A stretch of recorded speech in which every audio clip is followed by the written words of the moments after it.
focused on the issue of climate change. It's day one of the special UN conference, and a chord already struck to help the poorest nations cope with the effects of climate change. This chord worth some 350 million euros, or 400 million euros, figures a bit approximate right now, but a big commitment towards helping poorer nations fight climate change.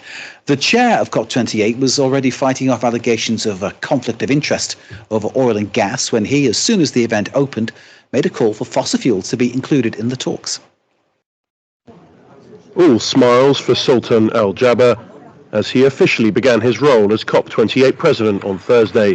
Hi there, sir. We are just in a package now. We'll come to you in 1 minute 30, okay? In his opening speech, thank you very much. His country's decision to proactively engage with fossil fuel companies. We must look for ways and ensure the inclusion of the role of fossil fuels. But there has been plenty of criticism directed at the 50-year-old. As well as being the UAE's climate envoy, he is also head of the country's national oil and gas company. And earlier this week, he was accused of using the conference to push fossil fuel sales, something Al Jaber has vehemently denied. These allegations are false, not true, incorrect, and not accurate. Countries at the talks in Dubai are under mounting pressure to agree to phase out fossil fuels in order to meet the Paris Agreement goal of limiting warming to 1.5 degrees by 2030. Taking oil and gas out of the ground, processing it and delivering it to consumers accounts for almost 15% of global energy-related emissions. And many critics have pointed out the difference between Al Jaber's words and his country's actions. The larger issue is the inconsistency between his acknowledgement that we need to cut emissions from fossil fuels by some 40% in the next 6 years, and the plans that his country has to expand oil and gas production to the tune of 150 billion investment over that same time frame. On Thursday, the UN declared that 2023 is on track to become the hottest year in human history, hammering home the need for urgent action.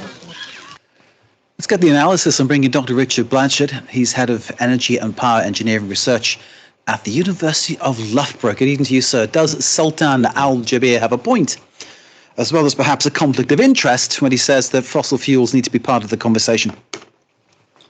Yeah, thank you very much. I guess it depends what he means by being part of the conversation.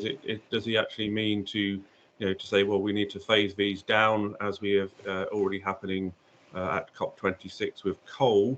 So does he actually mean that, or what does he actually mean by this? Or does he mean, well, it's part of the conversation, but we'll carry on doing what we're doing, and a lot of the sort of issues around having an OPEC pavilion at the event, plus 1,000 oil lobbyists, make it hard to think, well, are we actually going to see becoming a goal to reduce fossil fuels? But I guess we'll just have to wait and see how the negotiations go over the next 2 weeks.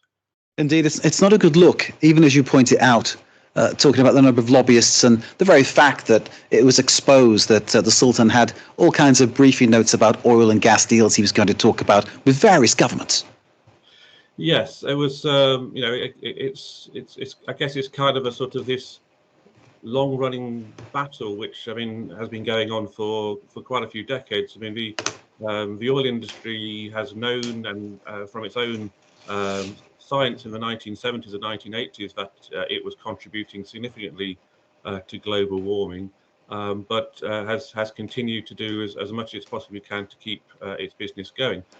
I'm not actually opposed to the use of petrochemicals for making wonderful things which we need, the plastics and other materials and resources which we get from petrochemicals. So I still think, even if fossil fuels are phased down over time, there still will be an industry, a different type of industry, but there will still need to be a petrochemicals industry going forward. So I don't think there should be a sort of perhaps a fear from the fossil fuel industries that they won't have jobs in the future. I think it is important to realise that we rely so much on petrochemicals, and now we need them to actually do good things rather than burn them to produce carbon dioxide.